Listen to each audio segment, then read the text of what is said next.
Good evening, afternoon or morning. Movie Cat is at the microphone and today I will tell you about a science fiction adventure film, The Fifth Element.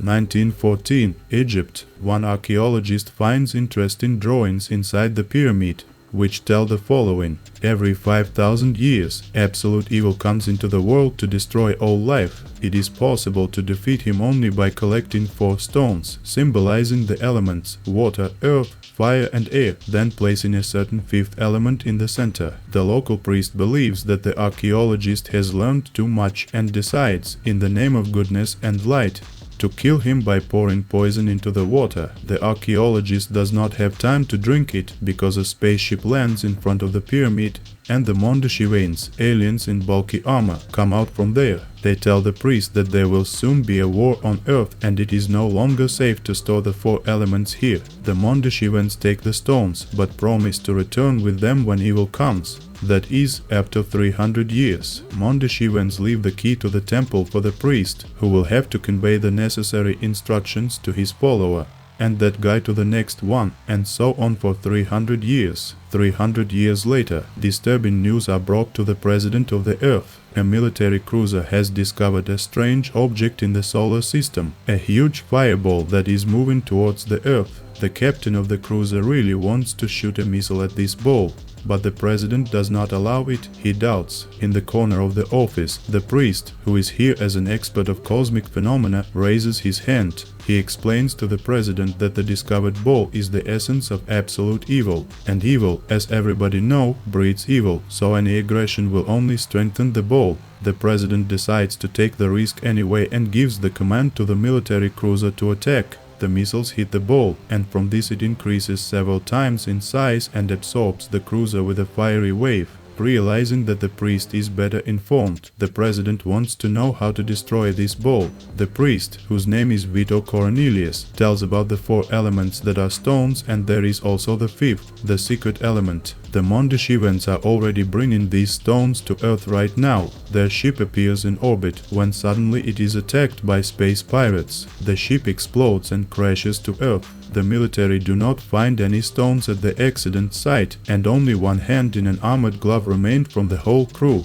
Meanwhile, Brooklyn, New York. Former commando Corben Dallas wakes up because it's morning. Corben is trying to quit smoking. For this goal he has a machine in his apartment that dispenses cigarettes, but only 4 once a day. However, it's time to go to work, so he starts the cab and flies out of the garage. The hand in the glove contains the DNA of the Mondoshavian to whom it belonged, and therefore scientists place the hand into a special regenerating capsule that restores the skeleton, covers it with muscles and tissues, and then irradiates it to create skin. At the end of the procedure, a young beautiful red-haired girl appears in front of the scientists, and General Monroe, without any greeting, tries to start an interrogation, which very frightens the girl, so she runs into the ventilation shaft. After a few turns, the girl is on the edge of the ventilation outlet to the outside, very high above the ground. The girl is sure that she escaped from captivity, and in order not to return, she jumps down, but does not break, but by a lucky chance falls into a taxi, breaking through the roof. Corben Dallas, as a former military man, is not very surprised. Probably stranger things happen to him. The police immediately fly up to him and demand to extradite the passenger. During the docking, the girl, barely knowing the English alphabet, reads the phrase "Please help" on one of the posters, and Corben, perceiving this as a request, presses the gas pedal. The police rush after him, but Corben goes to the lower levels of the city, where there is the eternal smoke, and therefore it will be extremely difficult to find them. Left the police behind, Corben tries to find out from the girl who she is and what she has done, but she is exhausted. Before losing consciousness, she only says the name of Vito Cornelius, the priest whom the Mondoshavians keep in touch with. Corben finds the address of the priest, but he does not want to marry them, mistaking the couple are newlyweds. Only having seen the tattoo of the 4 elements on the girl, the priest understands that she is a Mondoshavian. When the girl comes back to senses, she says that her name is Leeloo. The priest quickly sends Corben out, because there is a lot of work ahead of them, He gives Leeloo some clothes, a big instant chicken, and then asks her where are the stones right now. Meanwhile, the earthly oligarch Zorg, in order to cut costs a little, fires a million people from his companies. Zorg is also a high-level galactic criminal. He hosts a delegation of pirates, the same ones who shot down the ship of the Mondashivans. From the place of the accident, the pirates were supposed to pick up a box of stones, and for this Zorg promised them 4 boxes of ultra-modern assault rifles. To the deep disappointment of Zorg, the pirates brought an empty box without stones. Meantime, they still want rifles. Zorg gives them rifles, but does not explain what the red button is responsible for on the side there. As soon as Zorg comes around the corner, the squad of pirates explodes. Zorg orders his assistant to bring the priest to him. Since he is in contact with the Mondashivans, he may know where the stones are. Leeloo tells the priest that the pirates got an empty box because the Mondashivans played it safe and sent the stones to the resort planet Floston Paradise. Knock on the door. Zorg's people came for the priest. Vito Cornelius sincerely does not understand why the oligarch needs to steal the stones,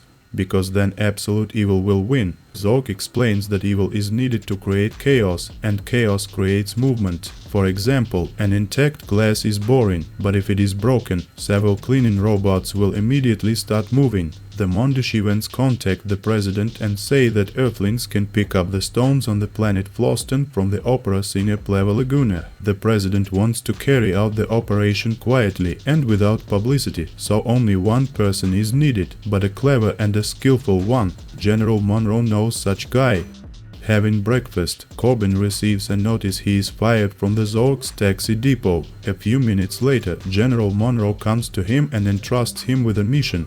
He needs to fly to Floston Paradise, where the Senior Pleva Laguna will give him the vital stones. General Monroe obtained tickets for Corben for 2 persons by rigging the results of the competition in which these tickets were played. As a companion, Monroe offers Major, a hefty woman. Corben likes the mission, but not the companion. 10 minutes later, Leeloo and Vito Cornelius come to him because they found out by television that Corben won the tickets. In the name of goodness and light, the priest hits Corben from behind with his own military award and steals the tickets. Leeloo is not happy about that, but Vito Cornelius simply justifies himself. That is such a life, there's nothing to be done. At the spaceport, the priest is going to send Leeloo and his acolyte to Floston, passing him off as Corben Dallas. However, the real Corben arrives. He thanks the acolyte for standing in line. Then he takes Leeloo by the arm and walks with her to the spaceship. Sitting comfortably, Leeloo confesses that the secret 5th element is her.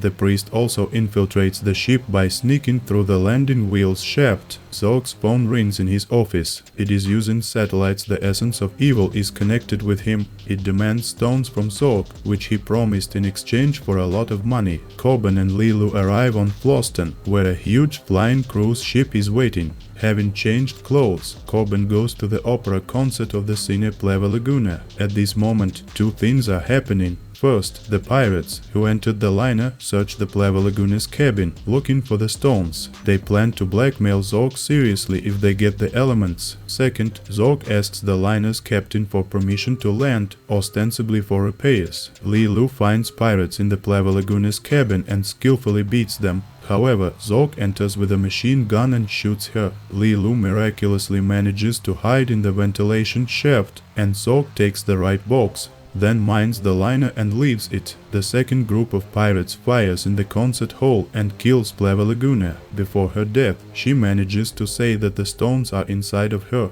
Corben takes the stones and then, using his commando skills and wits, he kills the pirates one by one. In the Pleva Laguna's cabin, Corben finds an injured Leeloo. Noticing a mine with a timer, Corben picks up the girl in his arms and runs to the rescue ships. An emergency alarm is activated on the liner, calling on passengers to evacuate. Zorg notices that he has taken the empty box, so he returns to the ship and disables the timer on his bomb. However, a pirate dying nearby activates a grenade. The cruise ship explodes, with all 5 elements on board. Corben steers the ship towards the temple. The president calls and says that a fireball with a diameter of 2000 kilometers will crash into the Earth in 1 hour and 57 minutes. Corben promises to call back in 2 hours. In the temple, Corben puts Leeloo into the center, and around, according to the instructions from the priest, stones are placed. Now it is really neat somehow to turn them on. The acolyte sighs heavily at the stone of air so successfully standing in front of him. The element starts to glow. Then the earth stone is sprinkled with dust, and the water stone is poured with sweat. The fiery element, Corben miraculously sets fire by the last match. Leeloo, on whom everything now depends, is not sure that people need to be saved, because she saw on the internet what terrible things people do to each other, murders, tortures, mass terror. Corben replies that their good things exist too, such as love. After all, Corben says he loves Leeloo. A ray of light bursts out of the girl's body and destroys the essence of evil. Thanks for watching, press hearts, write any comment for the development of the channel, and if you also do not understand where Zork was going to spend the money from the essence of evil, then subscribe the channel.